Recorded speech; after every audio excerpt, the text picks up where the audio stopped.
The stars were quiet that night. Ships drifted through the void in silence. And the great empires of the galaxy continued their endless games of politics and trade.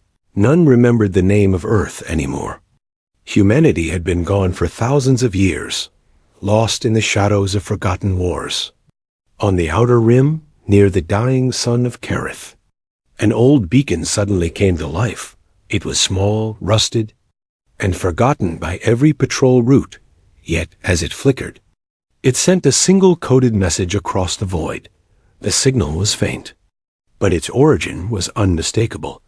It came from a death world, in the Galactic Council Station, orbiting Orville Prime. Technicians froze as the alert rang across the control deck. "Sir, we're receiving a signal from Sector 19F, said a young Kethan operator. His superior frowned. "That's uninhabited space. Shut it down." But then the screen showed something that made everyone stop breathing. The message carried an ancient human code, a pattern known only in war legends. Rumors spread faster than light. Across the stars, old soldiers whispered to each other in fear. "It can't be them." "They were wiped out," one said.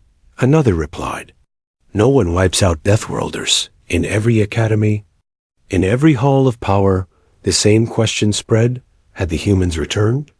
In the archives of the Vorn Dominion, a historian unlocked a restricted file marked Terran Wars. Inside were images so terrible that even digital records seemed to tremble. Planets burned to ash, fleets reduced to dust, and cities turned to silence. The Deathworlders had once brought order through chaos, mercy through fire, and now a signal from their old sector echoed again. On the mining colony of Herix 4, a group of alien workers stared at the sky. A faint light streaked across the horizon, splitting the clouds in golden flame. "Meteor?"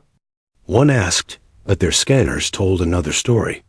The object was slowing down, maneuvering, following a course.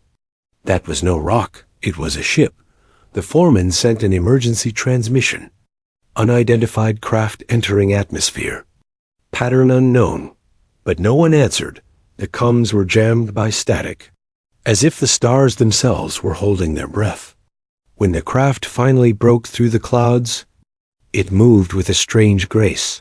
Its surface reflected no light, absorbing the sky around it. On its hull, faint letters glowed: Terran Fleet Command. The aliens on the ground stood frozen. Some ran for cover, others fell to their knees. The name alone carried the weight of history. The Deathworlders, the humans, the monsters of war and protectors of peace, had returned in the council chambers. Panic broke out.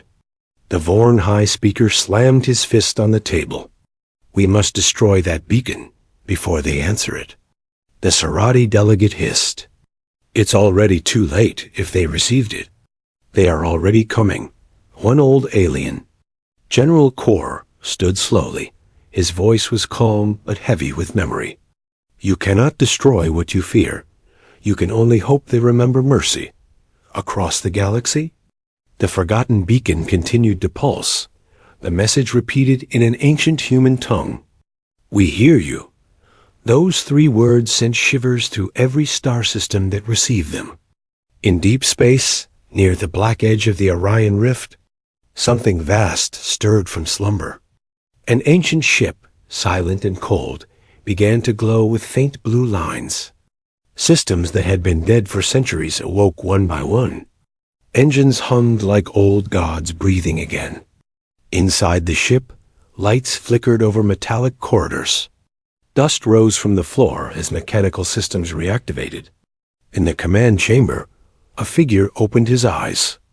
He was human, his face scarred, his expression calm. "Signal confirmed," he said softly. "Prepare to move." The engines ignited, sending ripples through the void. Every nearby satellite recorded impossible readings: gravity bending, space humming. The Terran ship, Iron Requiem, turned toward the center of the galaxy, on Herix 4. The miners watched as the ship rose into orbit, leaving trails of light behind it. Who are they? One whispered. The old foreman looked at the sky and said quietly, "They are the ones history tried to forget." In the halls of the Galactic Council, silence reigned. Each leader stared at the holographic display, showing the Terran ship moving through deep space. Some prayed, others prepared their fleets, but everyone knew the same truth. The galaxy had called for help once long ago, and the Deathworlders had finally answered. The signal from the forgotten beacon spread across every major system. It bounced between stations, passed through old networks, and reached even the dark corners of the galactic frontier. Everywhere it went, it left silence behind, because every civilization recognized what that code meant. It was human, it was Terran, it was the sound of death and salvation mixed together. In the high towers of the Galactic Council, chaos erupted. Dozens of alien representatives shouted at once, demanding answers. The chamber lights flickered as the Council's main AI tried to control the information leak. But it was too late. The news had already spread to the outer colonies, to the merchant fleets, and to the pirate sectors. Everyone now whispered the same terrifying name, Deathworlders. The Vorn High Speaker slammed his clawed hand on the table. "They must not return. They are chaos incarnate," he growled. The Sarati Empress hissed from behind her silver mask. "We cannot stop what is already in motion." A voice from the corner, calm and old, spoke through the noise. "You all forget," said General Kor.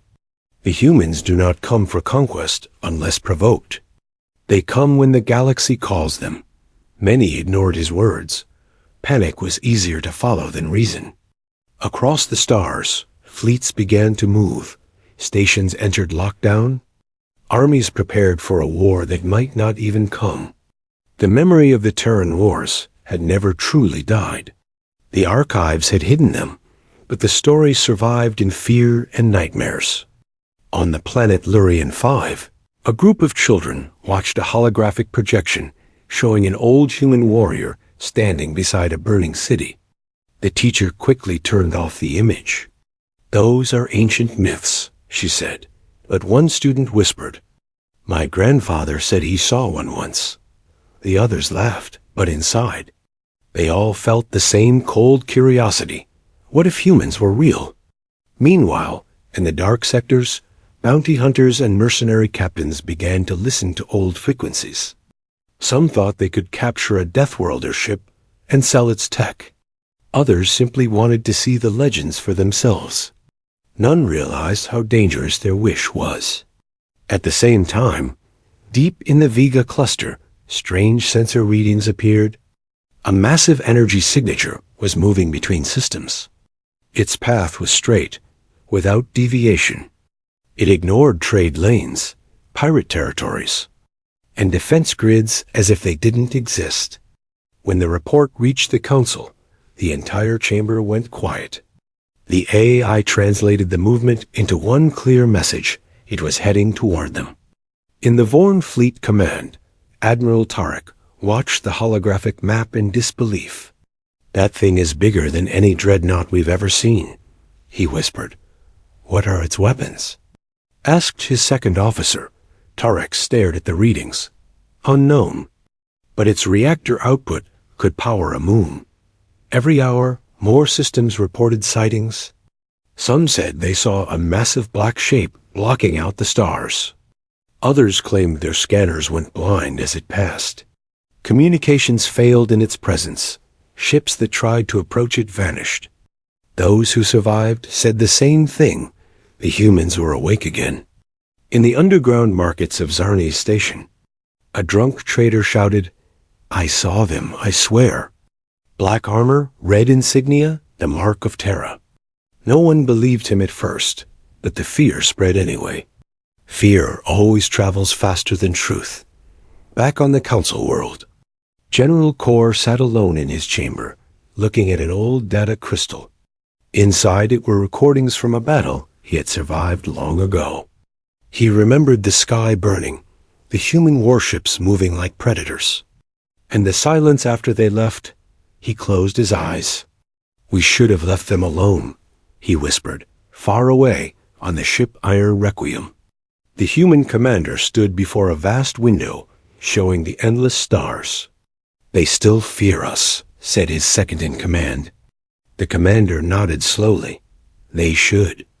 But fear is not why we're here." He turned toward the glowing display, showing countless distress signals from across the galaxy. "We heard their call," he said quietly, "and now we answer." The engines of the Iron Requiem roared to life. Bending space around it, shockwaves rippled across the nearby systems. Every satellite, every sensor, every watcher saw the impossible, something ancient, powerful, and very human moving through the stars. In that moment, every empire remembered, every ruler trembled, because the Deathworlders had not just returned, they were coming. Across the Vega cluster, the stars seemed to dim. Every scanner, every radar, every listening post reported the same impossible reading. Something vast was entering normal space. The first ones to see it were the miners on the ice moon of Draven 3. They looked up and saw a dark horizon move across the sky. It was not a shadow. It was a ship, a structure larger than their entire colony. It drifted in silence, its surface black as the void, and every system that scanned it short-circuited.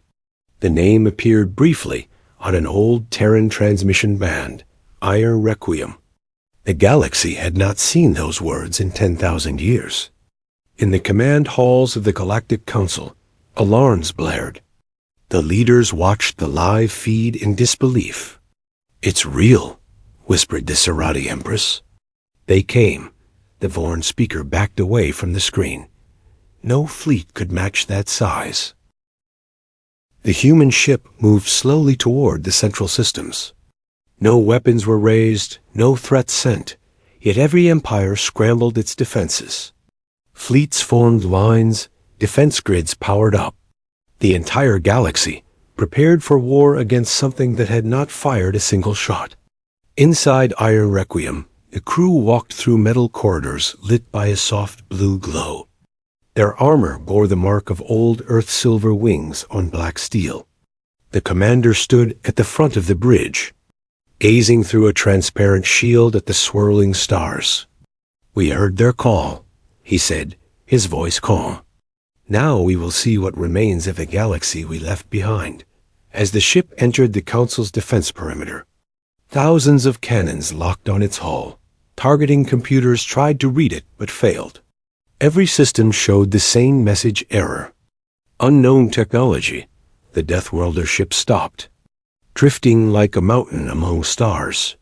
Then a single communication burst out, simple and clear. "We come in answer to the signal." The council chamber went silent. No one dared to speak. Every race remembered the old stories. When humanity said those words, galaxies burned, but peace followed. Admiral Tarek of the Vorn fleet clenched his claws. "What do we do?" he asked. General Kor answered softly. "You listen." The great holographic screen showed a view of Iron Requiem, its engines fading, its hull marked by centuries of battle. Then the image shifted. A human figure appeared tall. Armored, eyes cold as space, he looked straight into the cameras. "This galaxy once called for aid," he said. "Now we have returned to answer it." His voice carried across thousands of systems. Even through jamming fields, it echoed in the minds of those who listened. Heavy and calm, "We seek not conquest," he said, "but we will not ignore suffering." Some believed him. Some did not. On dozens of worlds, citizens cheered the return of humanity, calling them saviors. On others, governments panicked, ordering evacuations and lockdowns. The galaxy had split again between hope and fear. As Iron Requiem descended toward Orville Prime, the Council planet, the sky itself seemed to burn. Clouds swirled in magnetic arcs. The oceans reflected the ship like a second sun. The sound of its engines rumbled through the crust. When the Deathworlders' ramp opened, Every soldier and diplomat on the ground held their breath. From the light stepped humans in dark armor, their faces covered by silver masks. They moved like ghosts, silent, disciplined, unshaken. The commander removed his helmet and looked around. His eyes were tired, older than time. "We are here because you asked," he said. "Do not mistake our silence for weakness." A hush fell across the crowd. Even the wind stopped. The galaxy had feared their return for millennia. But now that they stood before them, no one dared speak. And somewhere in the endless dark, a dozen more Terran signatures flickered to life. The Deathworlders were not alone. The arrival of Iron Requiem was only the beginning. The council plaza was silent as the Deathworlders stood before the gathered leaders.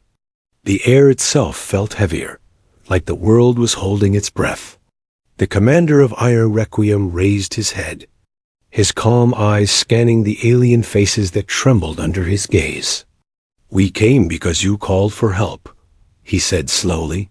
His voice echoed through the halls, low and steady. But what we found was not unity. It was decay. The Serati Empress spoke first, her tone sharp with fear. "Your kind vanished long ago. Why return now?" The commander looked at her, his expression unreadable. "Because you sent a call." And because no one else answered, behind him stood his soldiers, humans of the Deathworlds. Armored in silent steel, their eyes watched every move, every twitch of the council guards. The galaxy's most powerful rulers now looked like frightened children before them. General Kor stepped forward, his voice respectful. "You should know. The galaxy still remembers the Terran wars. Some believe you bring destruction." The commander nodded once. "Destruction comes only to those who force it." A murmur spread across the chamber. Some believed the humans came to reclaim dominance. Others whispered that they were here for vengeance. Yet when the commander raised his hand, the room fell silent again. "We left this galaxy because we believed it could grow without us," he said. "Instead, we returned to find greed, slavery, and empires feeding on the weak." Those words cut through the crowd like lightning. Every ruler there knew it was true. The Vorn speaker rose in anger. "You have no right to judge us," he shouted. The commander looked at him coldly. "You sent the call," he said simply. "Now you will listen." Outside, the sky of Orville Prime thundered as more Terran ships entered orbit. They did not fire. They did not threaten.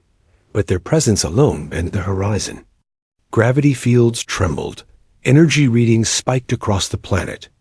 The message was clear: humanity had power beyond comprehension. But it was under control, in the Council's broadcast towers. Every channel across the galaxy began transmitting live. Every species, from the smallest trader to the mightiest warlord, watched as the Deathworlders addressed the galaxy for the first time in 10,000 years. The commander spoke again, his voice steady and full of weight. "We are not here to conquer," he said. "We are here to remind you that peace is built on strength. And strength means standing for those who cannot stand." A hush followed, and for a long moment, no one moved. Then the Serati Empress bowed her head. "Then teach us," she whispered. The commander's expression softened slightly. "If you wish to learn, you will. If you wish to fight, you will lose." In the orbit above, the fleet of Iron Requiem opened its hangars, revealing smaller vessels that spread across the system. They carried supplies, medics, and engineers, rebuilding stations abandoned by corruption, helping colonies forgotten by their own governments. For the first time in centuries, hope began to rise again in the galaxy. But not everyone welcomed their return. In the far reaches of space, dark empires stirred. The Shadow Confederacy saw the Deathworlders as a threat to their dominion. "If they rebuild the weak," hissed their leader, "they will destroy our control." Secret fleets began to move, cloaked and silent, preparing for war, back on Orville Prime. General Kor approached the human commander. "You know they will not accept peace," he said quietly. The commander nodded. "Then we will remind them why they feared our silence," as he turned toward the stars. His armor caught the light of the twin suns, and for a brief moment, the council members saw something ancient, something unbreakable, the spirit of humanity. Reborn in steel and resolve, in the orbit above, the Deathworlder ships aligned, engines pulsing like the heartbeat of a sleeping giant. The reckoning had begun, but this time it was not about revenge. It was about balance, and across the stars, every empire knew that the age of easy rule was over. Humanity had returned, not as conquerors, but as the keepers of order. The battle that followed was not like the wars of old. The Shadow Confederacy struck first, sending 1,000 ships into Terran-protected space. They believed their numbers and new weapons would break the Deathworlders. They were wrong. The humans did not roar into battle. They moved like a storm that had been waiting for centuries. The sky over Kareth Prime lit up as the Ire Requiem and its sister ships unfolded their wings of fire. Energy fields formed like auroras around them. Every shot from the enemy fleet melted before it could reach their hulls. Then came the Terran answer, not a beam, not a bomb, but a pulse. A single wave of energy that crossed light years. When it ended, the enemy ships floated powerless. Their systems dead, no life lost, no vengeance taken. Only silence. Across the stars, every empire watched. Every leader who had once spoken with arrogance now bowed their heads. The Deathworlders had not come to destroy. They had come to remind. They showed what power looked like when it served peace. When the last battle ended, the Terran fleet stood motionless in the black. No cheers, no songs, only the soft hum of engines cooling. The commander looked at the stars and spoke softly. "We were born from death worlds," he said. "But we learned life has value because it ends." General Kor stood beside him on the command deck of the council station. "You could rule the galaxy again," he said. The commander smiled faintly. "We did once. And it taught us nothing lasts if it is built on fear." The Terran fleet began to withdraw. One by one, their massive ships vanished into the fold of space. They left no colonies, no banners, no empires. Only hope and memory, on countless worlds. Children looked up at the sky and spoke the word human with awe on the frontier planets. Miners and traders found supplies and tools left behind by Terran crews. Gifts with a simple inscription, "Build better," in the council archives. A new record was added to the Book of Galactic Events. Its title was short, its message clear. The Return of the Deathworlders, Year Zero of Renewal. For months after their departure, the galaxy was quiet. The wars that had once raged everywhere stopped. No one wanted to be the first to draw blood under Terran eyes. Even if the humans had gone, everyone felt watched. In the dark corners of space, some still whispered of revenge. But their voices were soft, their plans faded, because somewhere out there, the Iron Requiem still roamed.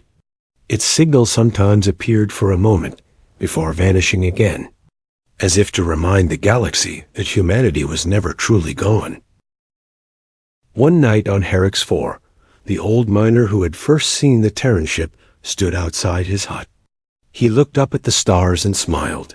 "My father used to say the humans always came when it mattered," he murmured. And when they left, the galaxy learned to breathe again, far beyond the rim. The Iron Requiem drifted in silence. Its crew stood watching a new dawn rise over an unnamed world. The commander spoke quietly to his crew. "We answered the call." And they remember now. The stars shone brighter. The void felt lighter. And for the first time in 10,000 years, the galaxy was at peace, because in the end, it was not war that defined the Deathworlders. It was their silence after the thunder.